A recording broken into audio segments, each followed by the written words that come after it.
नमस्कार, स्वागत है आप सभी का यूट्यूब चैनल पर। तो देखिए फ्रेंड्स, जो हम लोग रीडिंग चैप्टर लगा रहे हैं क्लास 10th के इतिहास की, ठीक है, किसका लगा रहे हैं रीडिंग हम लोग? तो इतिहास की लगा रहे हैं।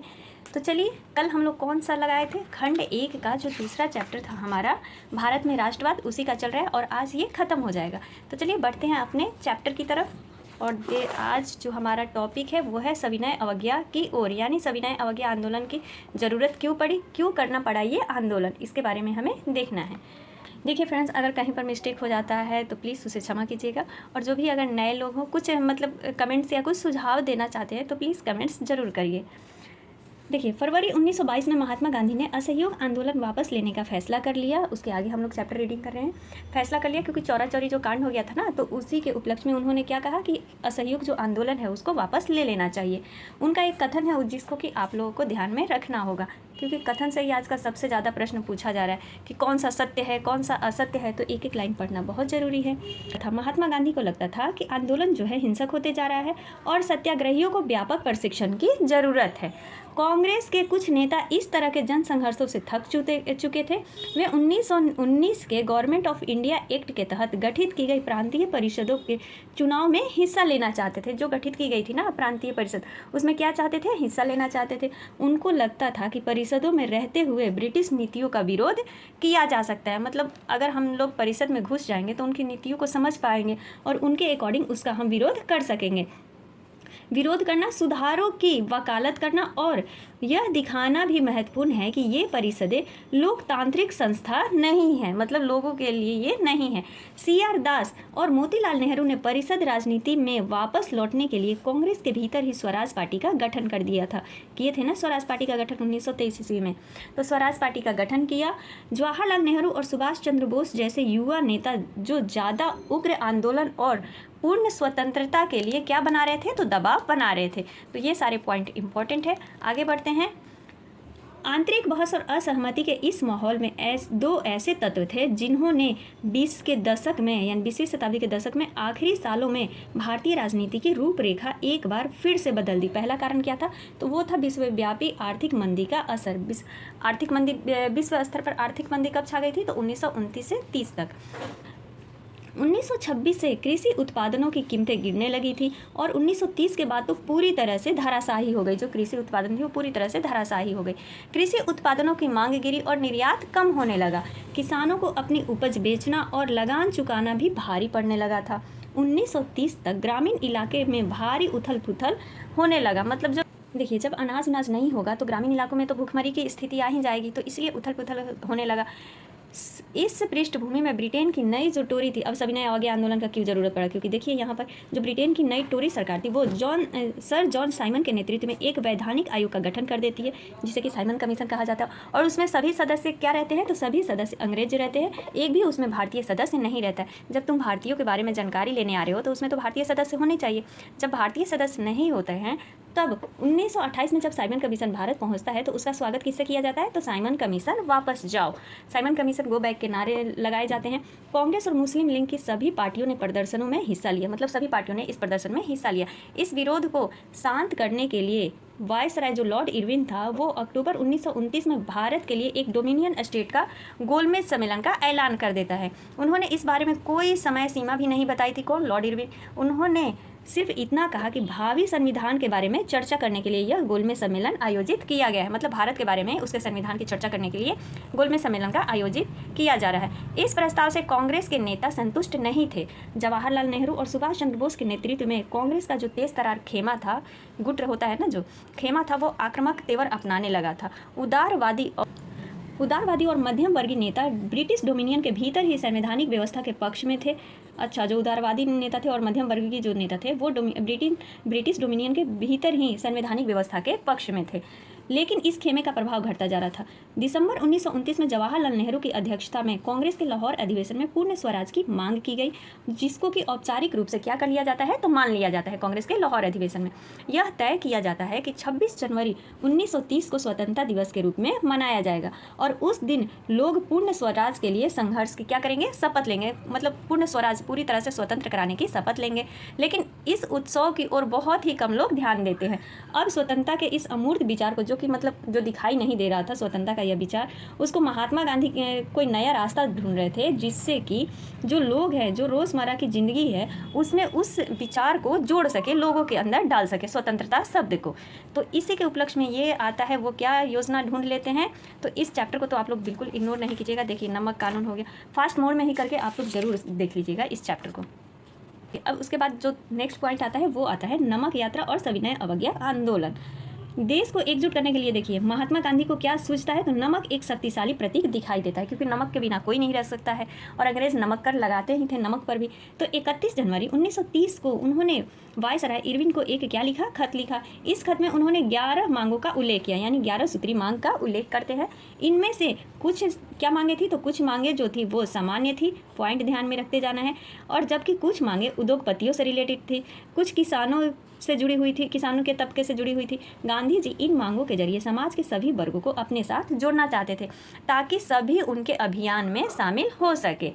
इनमें सबसे महत्वपूर्ण मांग क्या था, तो नमक कर को ख़त्म करना सबसे इंपॉर्टेंट काम था, नमक कर को ख़त्म करना। नमक का अमीर और गरीब सभी इस्तेमाल करते हैं, यह भोजन का एक क्या है, अभिन्न हिस्सा है।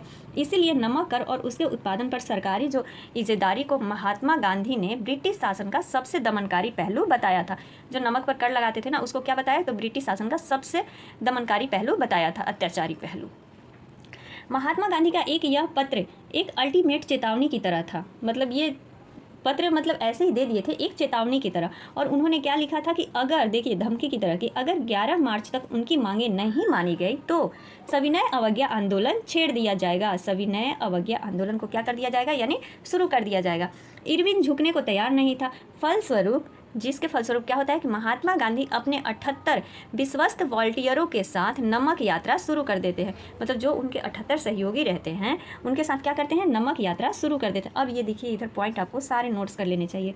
यह यात्रा साबरमती से गांधी जी के आश्रम से 240 किलोमीटर की दूर दांडी नामक गुजराती तटीय कस्बे में जाकर ख़त्म होती थी। कहाँ पर, तो आश्रम से कितना दूर था, तो 240 किलोमीटर दूर था, और दांडी नामक जो गुजराती तटीय कस्बा था वहाँ पर जाकर के यह ख़त्म होता था। गांधी जी की जो टोली थी वह 24 दिन तक, दिन याद रखिए कितने दिन की यात्रा, 24 दिन तक हर रोज़ 10 मील का सफ़र तय किया था। कितने मील का, तो 10 मील का सफ़र तय किया था। गांधी जी जहाँ भी रुकते थे वहाँ हज़ारों लोग उन्हें सुनने आ जाते थे। अब इन सभाओं में गांधी जी स्वराज का अर्थ स्पष्ट करने लगे। आह्वान किया लोगों से कि अंग्रेजों का शांतिपूर्वक क्या करें, अवज्ञा करें, यानी अंग्रेजों का कहना ना माने, शांतिपूर्वक से उनकी बातों को टालना सीख ले। 6 अप्रैल को वह दांडी पहुंचे और उन्होंने समुद्र का पानी उबालकर नमक बनाना शुरू कर दिया, और यह कानून का उल्लंघन था। तो ये क्या था, कानून तोड़ रहे थे। यहीं से सविनय अवज्ञा आंदोलन की शुरुआत होती है। कहाँ से, नमक कानून से। यह आंदोलन असहयोग आंदोलन के मुकाबले किस तरह अलग था, इस बारे में लोगों को न केवल अंग्रेजों का सहयोग न करने के लिए, बल्कि देखिए मतलब इस बार क्या था, असहयोग सविनय अवज्ञा आंदोलन में कि लोग क्या थे, अंग्रेजों का सहयोग न करने के लिए बल्कि औपनिवेशिक कानूनों का भी उल्लंघन करने के लिए आह्वान किया जाने लगा लोगों से कि वो कानूनों का भी उल्लंघन करें। आगे देखते हैं। देखिए फ्रेंड्स, ये एक बॉक्स में दिया हुआ है जो कि पंडित जवाहरलाल नेहरू का आई थिंक है, स्वतंत्रता दिवस की शपथ 26 जनवरी 1930, इसके बारे में ये लिखा हुआ है। थोड़ा बड़ा कर देती हूँ। अगर आप लोग नए हो तो चैनल को सब्सक्राइब कर दीजिएगा और कहीं पर मिस्टेक हो जाए तो क्षमा कीजिएगा।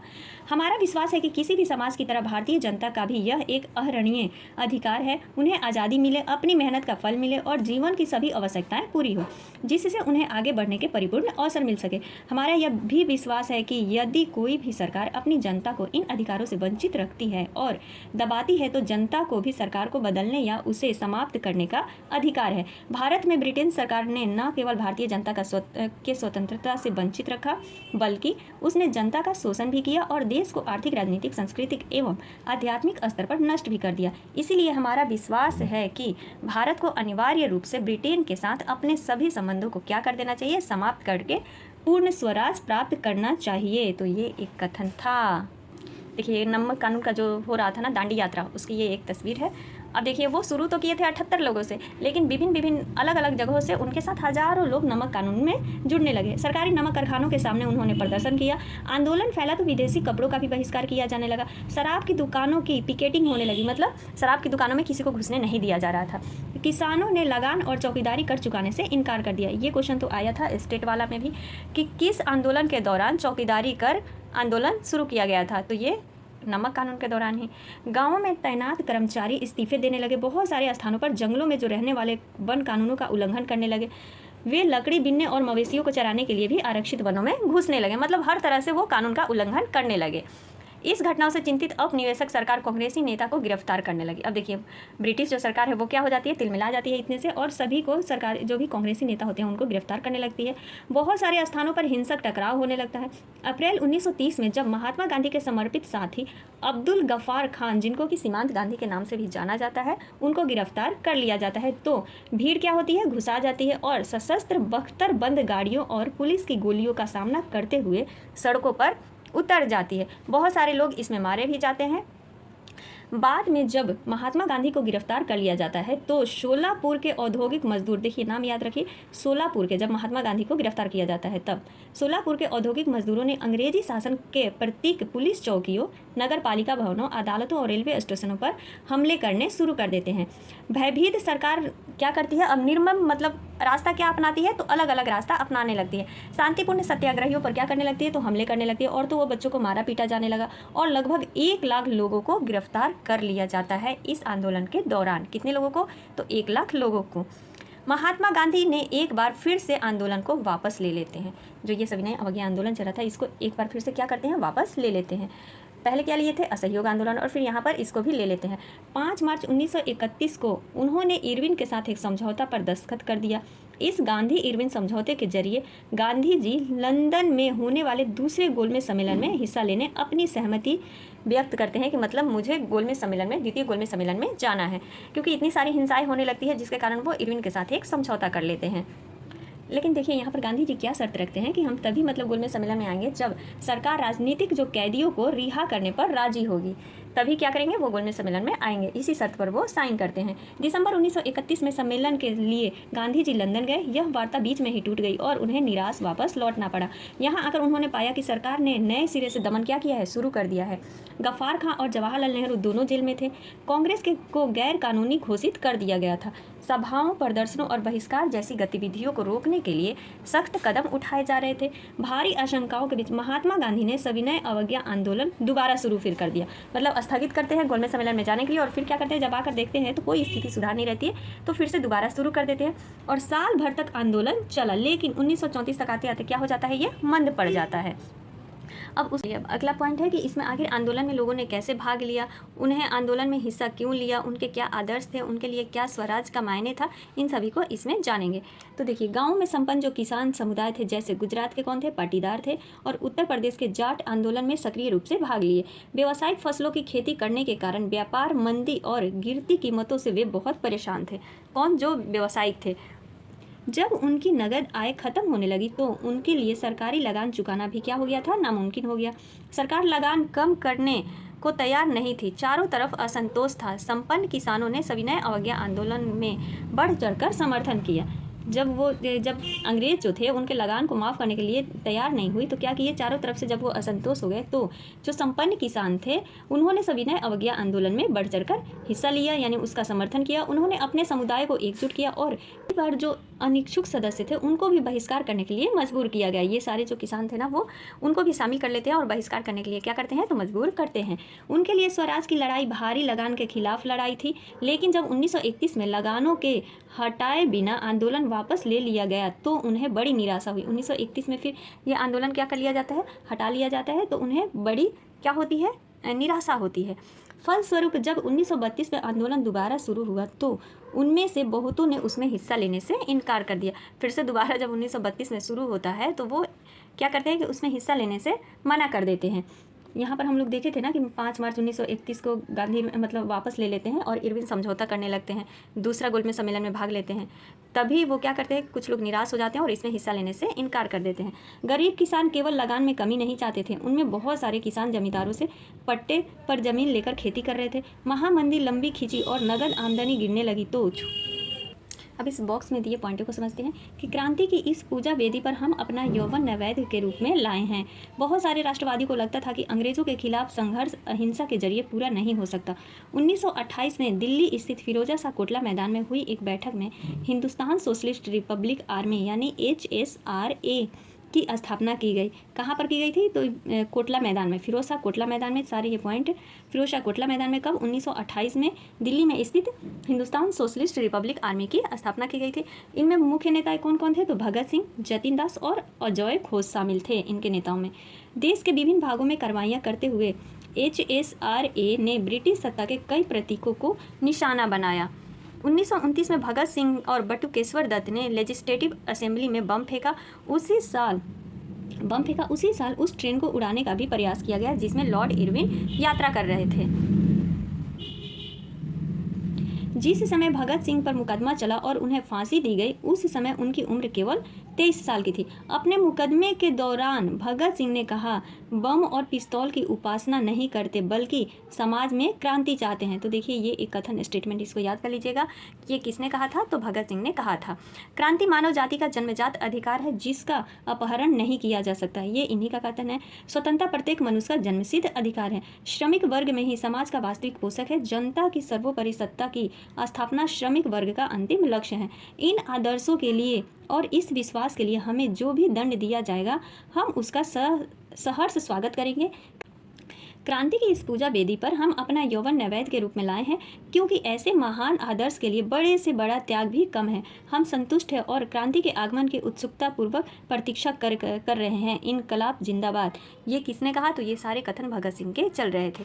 बट इसमें फिर वहीं सब भारतीय व्यापारों के बारे में ही बताया गया है। तो वहीं सब है देखिए व्यावसायिक हितों को संगठित करने के लिए उन्होंने 1920 में भारतीय औद्योगिक एवं व्यावसायिक कांग्रेस यानी Indian industrial and commercial Congress और 1927 में भारतीय वाणिज्य एवं उद्योग परिसंघ यानी federation of Indian chamber of commerce and industry यानी फिक्की का गठन किया। तो ये गठन याद रख लीजिएगा। यहाँ से ये लाइन यहाँ तक याद करना है।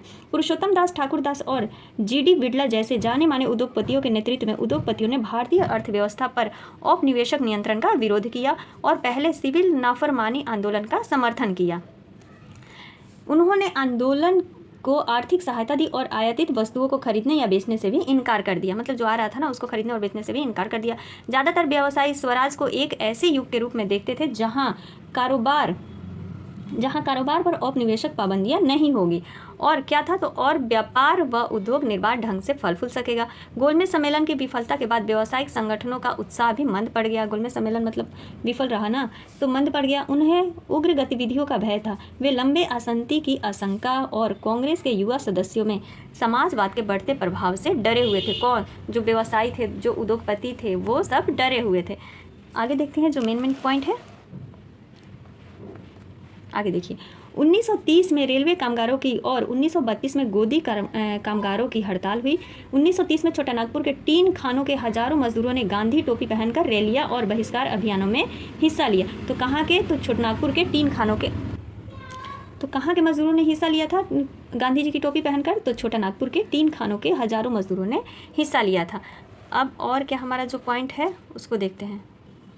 ये NCERT बेस्ड बॉक्स में कुछ महत्वपूर्ण तिथियां हैं। 1918-19 में बाबा रामचंद्र उत्तर प्रदेश के किसानों को संगठित करते थे, जो कि हम लोग चैप्टर में देख चुके हैं।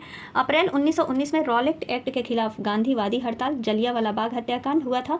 जनवरी 1921 में क्या हुआ था? असहयोग और खिलाफत आंदोलन की शुरुआत हुई थी। फरवरी 1922 में चौरा चौरी कांड हुआ। गांधी जी ने असहयोग आंदोलन को वापस ले लिया। मई 1924 में क्या घटना घटी? तो अल्लूरी सीताराम राजू की गिरफ्तारी। 2 वर्ष से चला आ रहा हथियारबंद आदिवासी संघर्ष समाप्त हो गया था 1924 में। 1929 में लाहौर अधिवेशन कांग्रेस का हुआ, जिसमें कि पूर्ण स्वराज की मांग को स्वीकार कर लिया गया। 1930 में अंबेडकर दलित वर्ग एसोसिएशन की स्थापना हुई। 1930 में गांधी जी दांडी में नमक कानून का उल्लंघन करके सविनय अवज्ञा आंदोलन शुरू करते हैं। और 1931 में गांधी जी सविनय अवज्ञा आंदोलन को फिर वापस ले लेते हैं। 1931 में क्या होता है दिसंबर में? तो दूसरा गोलमेज सम्मेलन होता है जिसमें गांधी जी भाग लेते हैं। 1932 में सविनय अवज्ञा आंदोलन पुनः शुरुआत हो जाता है। तो ये महत्वपूर्ण तिथियाँ थी कुछ। अब चलिए चैप्टर को देखते हैं। यहाँ पर समझिए कि राष्ट्रवादी जुलूसों में औरतों ने भी बढ़ चढ़कर हिस्सा लिया था। राष्ट्रीय आंदोलन के दौरान बहुत सारी औरतों ने अपनी ज़िंदगी में पहली बार अपने घर से निकलकर सार्वजनिक क्षेत्रों में आई थी। इस चित्र में आप बच्चों को गोद में लिए बहुत सारी ज़्यादा उम्र वाली औरतों को भी आप देख सकते हैं। तो देखिए ये महिलाओं ने भी क्या किया था? राष्ट्रवादी जो जुलूस निकल रहा था उसमें हिस्सा ली थी। अब इस पॉइंट को देखिए कि गांधी जी के आह्वान के बाद औरतों को राष्ट्र की सेवा करना अपना पवित्र दायित्व दिखाई देने लगा। मतलब गांधी जी ने औरतों को भी कहा कि आप लोग भी शामिल हुई, तो औरतें भी अधिक से अधिक शामिल होने लगी राष्ट्रवादी जुलूसों में। लेकिन सार्वजनिक भूमिका में इस इजाफे का मतलब यह नहीं था कि औरतों की स्थिति में कोई भारी बदलाव आने वाला था। गांधी जी का मानना था कि घर चलाना, चूल्हा चौका संभालना, अच्छी माँ व अच्छी पत्नी की भूमिका का निर्वाह करना औरत का असली कर्तव्य है। तो ये किसने कहा? गांधी जी ने कहा। इसलिए लंबे समय तक कांग्रेस संगठन में किसी भी महत्वपूर्ण पद पर औरतों को जगह देने से हिचकिचाती थी। अब आते हैं सविनय अवज्ञा की सीमाएं। सभी सामाजिक समूह स्वराज की अमूर्त अवधारणा से प्रभावित नहीं थे। ऐसा ही एक समूह राष्ट्र के अछूतों का था। मतलब एक अछूतों का समूह था जो कि स्वराज की अमूर्त अवधारणा से प्रभावित नहीं था। 1930 के बाद खुद को दलित या उत्पीड़न कहने लगे। वो अछूत जो थे वो खुद को क्या कहने लगे? दलित या उत्पीड़न कहने लगे थे। कांग्रेस ने लंबे समय तक दलितों पर ध्यान नहीं दिया, क्योंकि कांग्रेस रूढ़िवादी स्वर्ण हिंदू सनातन पंथियों से डरी हुई थी। लेकिन महात्मा गांधी ने ऐलान किया कि अस्पृश्यता को खत्म किए बिना 100 साल तक, डाटा याद, 100 साल तक भी स्वराज की प्राप्ति नहीं की जा सकती। उन्होंने अछूतों को हरिजन या ईश्वर की संतान बताया। किसने? गांधी जी ने। उन्होंने मंदिरों, सार्वजनिक तालाबों, शहरों और कुओं पर समान अधिकार दिलाने के लिए सत्याग्रह किया। अछूतों को समान अधिकार दिलाने के लिए क्या किए महात्मा गांधी? तो सत्याग्रह आंदोलन करते हैं। मैला ढोने वाले के काम को प्रतिष्ठा दिलाने के लिए वो खुद शौचालय साफ करने लगते हैं। उन्होंने ऊंची जातियों का आह्वान किया कि वे अपने हृदय परिवर्तन करें और अस्पृश्यता के पाप को छोड़ें। लेकिन बहुत सारे दलित नेताओं ने अपने समुदाय की समस्याओं का अलग राजनीतिक हल ढूंढना चाहा। वे खुद को संगठित करने लगे। मतलब जो अलग दल थे, अस्पृश्यता वाले, नीची जाति वाले, वो क्या करने लगे? अलग अपना एक दल बनाने लगे। और वो क्या चाहते थे? तो वो एक अलग निर्वाचन क्षेत्र की बात कही, ताकि वहाँ से विधायी परिषदों के लिए केवल दलितों को ही चुनकर भेजा जा सके। उनका मानना था कि उनकी सामाजिक अपंगता केवल राजनीतिक सशक्तिकरण से ही दूर हो सकती है। इसीलिए सविनय अवज्ञा आंदोलन में दलितों की हिस्सेदारी काफ़ी सीमित थी। महाराष्ट्र और नागपुर क्षेत्रों में यह बात खास तौर से दिखाई देती है, जहां उनके संगठन काफ़ी मजबूत थे। अछूतों के कहाँ पर संगठन मजबूत थे? तो महाराष्ट्र और नागपुर क्षेत्रों में। आगे आते हैं। डॉक्टर अंबेडकर ने 1930 में दलितों को दमित, देखिए अभी देखे थे ना हम लोग, तो डॉक्टर अंबेडकर ने 1930 में दलितों को दमित वर्ग एसोसिएशन यानी डिप्रेस्ड क्लासेस एसोसिएशन में संगठित किया। दलितों के लिए अलग निर्वाचन क्षेत्र के सवाल पर दूसरे गोलमेज सम्मेलन में महात्मा गांधी के साथ उनका काफ़ी विवाद हो जाता है, अलग निर्वाचन को लेकर के। जब ब्रिटिश सरकार ने अंबेडकर की मांग मान ली तो गांधी जी किस पर बैठ जाते हैं? आमरण अनशन पर बैठ जाते हैं। अंबेडकर की मांग को मान लिया जाता है। उनका मत था कि दलितों के लिए अलग निर्वाचन क्षेत्रों की व्यवस्था से समाज में उनके एकीकरण की जो प्रक्रिया है वो धीमी पड़ जाएगी। आखिरकार अंबेडकर ने गांधी जी की राय मान ली और सितंबर 1932 में पूना पैक्ट पर हस्ताक्षर कर दिए। इसमें दमित वर्गों, जिन्हें बाद में अनुसूचित जाति के नाम से जाना गया, उनको अनुसूचित जाति में शामिल कर लिया गया, को प्रांतीय एवं केंद्रीय विधायी परिषदों में आरक्षित सीटें मिल गई। हालांकि उनके लिए मतदान सामान्य निर्वाचन क्षेत्रों में ही होता था। आरक्षण मिल गया। आज भी आरक्षण चल ही रहा है। हर सदस्य का अपना अपना मांग होता है कि इसके लिए इतना आरक्षण है, इसके लिए इतना आरक्षण है। चलिए आगे बढ़ते हैं हम लोग। 1920 के दशक के मध्य से कांग्रेस हिंदू महासभा जैसे हिंदू धार्मिक राष्ट्रवादी संगठनों में काफ़ी करीब दिखने लगी थी। जैसे जैसे हिंदू मुसलमानों के बीच संबंध खराब होते गए, दोनों समुदाय उग्र धार्मिक जुलूस निकालने लगे। इससे कई शहरों में हिंदू मुस्लिम सांप्रदायिक टकराव होने लगे। ये हर दंगे के साथ दोनों समुदाय के बीच क्या होता था? तो फासला बढ़ते जा रहा था, मतलब दूरियां बढ़ती जा रही थी। कांग्रेस और मुस्लिम लीग ने एक बार फिर गठबंधन का प्रयास किया। अच्छा, हिंदू मुस्लिम का जो ये टकराव था या तबका था, कब से कटा दिखाई दिया? तो जब असहयोग आंदोलन और खिलाफत आंदोलन शांत पड़ गया, तब मुसलमानों का एक बहुत बड़ा तबका जो था वो कांग्रेसों से कटा कटा महसूस करने लगा, मतलब अलग अलग महसूस करने लगा। कांग्रेस और मुसलमान ने एक बार फिर गठबंधन का प्रयास किया। 1927 में ऐसा लगता था कि अब एकता स्थापित हो जाएगी। सबसे महत्वपूर्ण मतभेद भावी विधानसभाओं में प्रतिनिधित्व के सवाल पर थे। जो मुस्लिम लीग के नेताओं में से एक मोहम्मद अली जिन्ना का कहना था कि अगर मुसलमानों को केंद्रीय महासभा में आरक्षित सीटें दी जाएं और मुस्लिम बहुल प्रांतों जैसे बंगाल और पंजाब, जिसमें कि मुस्लिम ज़्यादा थे, में मुसलमानों को आबादी के अनुपात में प्रतिनिधित्व दिया जाए तो वे मुसलमानों के लिए अलग निर्वाचन की मांग छोड़ देंगे। मतलब यहाँ पर अब मुसलमान भी अलग निर्वाचन की मांग करने लगते थे। वहाँ पर दलित कर रहे थे तो दलितों को शांत किया गया, महात्मा गांधी ने शांत किया। अब यहाँ पर क्या हो जाता है? यहाँ पर मुसलमान लोग जो थे वो अलग निर्वाचन की मांग करने लगे। पर चलिए इस बॉक्स को ही देख लेते हैं। ये मुस्लिम लीग के निर्वाचन से ही संबंधित है, क्योंकि बॉक्स में इंपॉर्टेंट बातें दी गई हैं, तो इसको हम लोग समझ लेते हैं। आप लोगों को थोड़ा दिखाई नहीं देगा तो मोबाइल को थोड़ा बड़ा ऐसे स्क्रीन कर लीजिएगा और मैं पढ़ती जा रही हूँ तो उसको प्लीज़ आप लोग सुन लीजिएगा।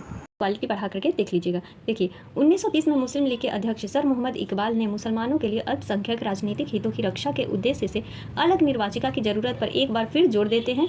माना जाता है कि उनके बाद के सालों में पाकिस्तान की मांग के लिए जो आवाज़ उठी और उसका बौद्धिक औचित्य उनके इसी बयान से उपजा था, जो ये निर्वाचन की मांग किए थे ना, उसी के बयान से उपजा था।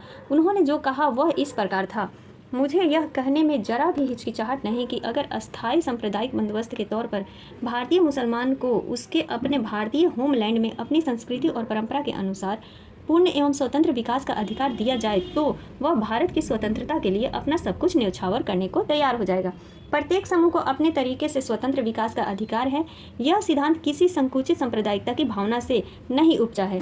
जो समुदाय अन्य समुदायों के प्रति दुर्भावना रखता है वह नीच और अधम होता है। यह कौन कह रहे हैं? तो ये सारे कथन जो है मोहम्मद इकबाल का है। अधम होता है। मैं अन्य समुदायों के रीति रिवाजों, धर्मों और सामाजिक संस्थानों का अगाध सम्मान करता हूँ। कुरान के हिदायतों के अनुसार यह मेरा दायित्व है कि अगर ज़रूरत हो तो मैं उनके उपासना स्थलों की भी रक्षा करूँगा। लेकिन मैं उस सांप्रदायिक समूह को प्रेम करता हूँ जो मेरे लिए जीवन और आचरण का स्रोत है, जिसने मुझे अपना धर्म, अपना साहित्य, अपने विचार, अपनी संस्कृति देकर मुझे बनाया है और इस प्रकार मेरी मौजूदा चेतना में अपने पूरे अतीत को एक सजीव कार्यात्मक तत्व के रूप में समा दिया है। ऐसे में अपने उच्चतर आयाम के सांप्रदायिकता भारत जैसे देश के भीतर एक लयात्मक समुच्चय के निर्माण के लिए अपरिहार्य है। यूरोपीय देशों की तरह भारतीय समाज की इकाइयां भूभागों में बटी हुई नहीं है। भारत के सामुदायिक समूहों को मान्यता दिए बिना यहाँ यूरोपीय लोकतंत्र के सिद्धांत को लागू नहीं किया जा सकता। भारत के भीतर एक मुस्लिम भारत की स्थापना के लिए मुसलमानों की ओर से उठ रही मांग बिल्कुल सही है, ये इनका कहना था। हिंदू सोचता है कि अलग निर्वाचिका का प्रस्ताव सच्चे राष्ट्रवाद की भावना के विपरीत है, क्योंकि वह मानता है कि राष्ट्र शब्द का मतलब एक ऐसे सार्वभौमिक सम्मिश्रण से है जिसमें किसी भी सामुदायिक इकाई को अपनी निजी विशिष्टता बनाए रखने का अधिकार नहीं हो सकता। लेकिन हालात ऐसे नहीं हैं। भारत नस्ली और धार्मिक विशिष्टताओं वाला देश है। इसी में आप यह तथ्य भी जोड़ दीजिए कि मुसलमान आर्थिक रूप से सामान्यतः कमज़ोर है, उन पर भारी कर्जे हैं, खास तौर से पंजाब में और कई प्रांतों में उनकी संख्या कम है। इसके बाद आप देखेंगे कि अलग निर्वाचिका को बनाए रखने की हमारी बेचैनी का अर्थ क्या है। तो ये सारा कथन है जिसमें कि अगर इनसे एक एक पॉइंट भी अगर एग्ज़ाम में पूछ लेता है तो हल्का फुल्का तो ध्यान में आ ही जाएगा कि यहाँ पर हम लोग पढ़े थे। अब भारत में राष्ट्रवाद का अगला पॉइंट क्या है? तो सामूहिक अपनेपन का भाव। तो ये देखिए, ये बाल गंगाधर तिलक की एक तस्वीर है, 20वीं सदी के शुरू की है ये तस्वीर, ठीक है, जिसमें कि इनके चारों तरफ मंदिर, चर्च, मस्जिद आदि चित्रों को दर्शाया गया है। चलिए अब समझते हैं हम लोग इस चैप्टर को, इस पॉइंट से जुड़े वर्ड्स को। तो सामूहिक अपनेपन का भाव क्या है? तो सामूहिक अपनेपन की यह भावना आंशिक रूप से संयुक्त संघर्षों के चलते पैदा हुई थी। इसके अलावा बहुत सारी सांस्कृतिक प्रक्रियाएं भी थी जिनके जरिए राष्ट्रवाद लोगों की कल्पना और दिलो दिमाग पर छा गया था। इतिहास व साहित्य, लोक कथाएं व गीत, चित्र व प्रतीक सभी ने राष्ट्रवाद को साकार करने में अपना अपना योगदान दिया। मतलब कोई भी चित्र होता था, प्रतीक होता था, जिसको कि जो ये सेनानी थे बनाते थे, उनका भी योगदान अपना ही होता था। जैसे चित्रों के द्वारा भी तो हम अपनी भावनाओं को दर्शाते हैं ना, तो यहाँ पर वही बात कही गई है कि जो भी लोकगीत, लोक कथाएँ थी, चित्र या प्रतीक था, उनका भी योगदान था किसमें? तो राष्ट्रवाद को साकार करने में। एक ये कथन याद रखिएगा कि राष्ट्रवाद की भावना तब पनपती है जब लोग यह महसूस करने लगते हैं कि वे एक राष्ट्र के ही अंग हैं, जब वे एक दूसरे की एकता के सूत्र में बांधने वाली कोई साझा बात ढूंढ लेते हैं। तो ये एक कथन है, कभी भी एग्जाम में मान लीजिए पूछ लेता है तो वहाँ पर ये ध्यान में रहेगा। अब यहाँ से देखिए कि 20वीं सदी में राष्ट्रवाद के विकास के साथ भारत की पहचान भी भारत माता की छवि का रूप लेने लगी। मतलब भारत की पहचान किस रूप में आने लगी? भारत माता के रूप में आने लगी। इस छवि का निर्माण का आरंभ बंकिम चंद्र चट्टोपाध्याय ने किया था। 1870 के दशक में, डेट याद रखिए, 1870 के दशक में उन्होंने मातृभूमि की स्तुति के रूप में वंदे मातरम गीत लिखा। कब लिखा था? तो 1870 में। किसने लिखा वंदे मातरम गीत? तो बंकिम चंद्र चट्टोपाध्याय ने लिखा था। बाद में इसे उन्होंने उपन्यास आनंद मठ में शामिल कर लिया। किस मठ में? तो आनंद मठ उपन्यास था इनका, बंकिम चंद्र चट्टोपाध्याय का, उसमें इन्होंने शामिल कर लिया। बंगाल में यह गीत स्वदेशी आंदोलन में खूब गाया जाने लगा। कौन सा? वंदे मातरम। स्वदेशी आंदोलन की प्रेरणा से अवनींद्रनाथ टैगोर ने भारत माता की एक चित्र यानी एक छवि को चित्रित किया। छवि को देखेंगे, पहले इससे जुड़े पॉइंटों को देखते हैं। इस पेंटिंग में भारत माता को एक सन्यासी का रूप दर्शाया गया है। देखिए, प्रश्न पूछ सकता है सन्यासी का रूप दर्शाया गया, वह शांत, गंभीर एवं दैवी और आध्यात्मिक गुणों से युक्त दिखाई देता है। तो चलिए देखिए ये छवि, देखिए ये भारत माता का चित्र बनाए थे रविंद्रनाथ टैगोर 1905 में। ध्यान से देखिए, यहाँ दर्शाई गई माँ की छवि शिक्षा, भोजन और कपड़े दे रही हैं। एक हाथ में माला उसके सन्यासी गुण को रेखांकित करता है। अपने पूर्ववर्ती रवि वर्मा की भांति रविंद्रनाथ टैगोर ने भी ऐसी चित्र शैली विकसित करने का प्रयास किया जिसे सच्चे अर्थों में भारतीय माना जा सकता है। 19वीं सदी के आखिर में राष्ट्रवादियों ने भाटों और चारणों द्वारा गाई जाने वाली लोक कथाओं को दर्ज करना शुरू कर दिया। वे लोकगीतों व जनश्रुतियों को इकट्ठा करने के लिए गांव-गांव घूमने लगे। उनका मानना था कि यही कहानियां हमारी उस परंपरागत संस्कृति की सही तस्वीर पेश करती है जो बाहरी ताकतों के प्रभाव से भ्रष्ट और दूषित हो चुकी है। अपनी राष्ट्रीयता पहचान को ढूंढने और अपने अतीत में गौरव का भाव पैदा करने के लिए इस लोक परंपरा को बचाकर रखना जरूरी है। बंगाल में खुद रविंद्रनाथ टैगोर भी लोक गाथा गीत, बाल गीत और अन्य गीतों को रचने लगे थे। अब ये पॉइंट समझिए कि मद्रास में नटेशा शास्त्री ने the folklores of southern India के नाम से तमिल लोक कथाओं का विशाल संकलन 4 खंडों में प्रकाशित किया। तो नाम याद रखिए, मद्रास में कौन? तो नटेशा शास्त्री ने। उनका मानना था कि लोक कथाएं राष्ट्रीय साहित्य होती हैं। यह लोगों के असली विचारों और विशिष्टताओं की सबसे विश्वसनीय अभिव्यक्ति है। बंगाल में स्वदेशी आंदोलनों के दौरान एक तिरंगा झंडा जो कि हरा, पीला और लाल तैयार किया गया। इसमें ब्रिटिश भारत के 8 प्रांतों का प्रतिनिधित्व करते कमल के 8 फूल, यानी ब्रिटिश भारत के 8 प्रांतों का प्रतिनिधित्व करते हुए दिखाया गया है 8 कमल के फूल को। हिंदुओं व मुसलमानों का प्रतिनिधित्व करता एक अर्ध चंद्र दर्शाया गया था। 1921 तक गांधी जी ने भी स्वराज का झंडा तैयार कर लिया था। यह भी तिरंगा सफ़ेद, हरा और लाल था। इसके मध्य में गांधीवादी प्रतीक चरखे को दिखाया गया है। गांधीवादी का प्रतीक क्या था? तो चरखा था, जिसको बीच में रखा गया है, जो कि स्वावलंबन का प्रतीक था। अब फाइनल में इस चैप्टर का निष्कर्ष आता है। तो अंग्रेज सरकार के खिलाफ बढ़ता गुस्सा विभिन्न भारतीय समूहों और वर्गों को स्वतंत्रता के साझा संघर्ष में खींच रहा था। महात्मा गांधी के नेतृत्व में कांग्रेस ने लोगों में के असंतोष और परेशानियों को स्वतंत्रता के संगठित आंदोलन में समाहित करने का प्रयास किया। उन्होंने आंदोलन के जरिए पूरे देश को एकता के सूत्र में पिरोने का प्रयास किया। लेकिन इन आंदोलनों में हिस्सा लेने वाले विभिन्न समूह और वर्ग अलग अलग आकांक्षाओं और अपेक्षाओं के साथ हिस्सा ले रहे थे। उनकी शिकायतें बहुत व्यापक थी, इसीलिए औपनिवेशिक शासन से मुक्ति का भी सबके लिए अपना अपना अर्थ था। कांग्रेस ने इन विभेदों को हल करने और सुनिश्चित करने के लिए कि हमेशा प्रयास किया कि एक समूह की मांगों के कारण कोई दूसरा समूह दूर ना चला जाए। भीतर अक्सर बिखराव आ जाता है। यही वजह है कि आंदोलन में क्या होता था, अक्सर बिखराव आ जाता था। कांग्रेस की सरगर्मियों और राष्ट्रीय एकता के शिखर को छूने के बाद बिखराव और आंतरिक टकराव के चरण आ जाते हैं। संक्षेप में कहें तो जो राष्ट्र उभर रहा था वो औपनिवेशिक शासन से मुक्ति की चाह रखने वाली बहुत सारी आवाज़ों का पुंज था। तो ये था हमारा भारत का राष्ट्रवाद, जिसमें कि कहाँ ख़त्म होता है? तो नमक आंदोलन यानी सविनय अवज्ञा आंदोलन तक ये चलता है। ये हमारा टॉपिक खत्म हो गया। अच्छा, भारत छोड़ो आंदोलन से ये बॉक्स में दिया गया है, जिसको कि पढ़ना बहुत जरूरी है। देखिए, क्रिप्स मिशन की असफलता एवं द्वितीय विश्व युद्ध के प्रभावों से भारत में व्यापक असंतोष को जन्म दिया। इसके फलस्वरूप गांधी जी ने एक आंदोलन शुरू किया, जिसमें उन्होंने अंग्रेजों को पूरी तरह से भारत छोड़ने पर जोर दिया। वर्धा में 14 जुलाई 1942 को अपनी कार्यकारिणी में कांग्रेस कार्य समिति ने ऐतिहासिक भारत छोड़ो का प्रस्ताव पारित किया था। कहाँ पर? तो वर्धा में 14 जुलाई 1992 को, ध्यान रखिए, जिसमें सत्ता का भारतीयों को तत्काल हस्तांतरित एवं भारत छोड़ो की मांग की गई। 8 अगस्त 1942 को बम्बई में अखिल भारतीय कांग्रेस समिति ने इस प्रस्ताव का समर्थन किया, जिसमें पूरे देश में व्यापक पैमाने पर एक अहिंसक जनसंघर्ष का आह्वान किया गया। इसी अवसर पर गांधी जी ने प्रसिद्ध करो या मरो का भाषण दिया था। भारत छोड़ो के इस आह्वान ने देश के अधिकतर हिस्सों में राज्य व्यवस्था को ठप कर दिया। लोग स्वयं ही आंदोलन में कूद पड़े। लोगों ने हड़तालों की और राष्ट्रीय गीतों एवं नारों के साथ प्रदर्शन किए एवं जुलूस निकाले। यह आंदोलन वास्तव में एक जन आंदोलन था। कौन सा? भारत छोड़ो आंदोलन, जिसमें छात्र, मजदूर, किसान जैसे हजारों साधारण लोगों ने हिस्सा लिया। इस नेता में सबसे अहम जो भूमिका थी वो जयप्रकाश नारायण, अरुणा आसफ अली, राम मनोहर लोहिया और बहुत सारी महिलाओं जैसे बंगाल में भारत छोड़ो आंदोलन में बहुत सारी महिलाओं ने भी भाग लिया। जैसे नाम याद रखना होगा अगर मिलान करने के लिए दे देता है तो बंगाल से मंतागिनी हजारा, असम से कनकलता बरुआ और उड़ीसा से रमा देवी थी। अंग्रेजों द्वारा अत्यधिक बल प्रयोग के बावजूद भी इसे दबाने में 1 वर्ष से अधिक समय लग गया था इस आंदोलन को। तो फ्रेंड्स, ये हमारा आज खंड 1 का दूसरा चैप्टर पूरा तरह से खत्म होता है। अब हमारा कौन सा शुरू हो जाता है, तो खंड 2, जिसमें क्या है, जीविका, अर्थव्यवस्था एवं समाज, और जिसका पहला चैप्टर है भूमंडलीयकृत विश्व का बनना, जिसको कि पूरा एक एक लाइन हम लोग चैप्टर वाइज देखेंगे। तो चलिए मिलते हैं अगली वीडियो में, तब तक के लिए आप सभी का दिल से धन्यवाद। Thank you.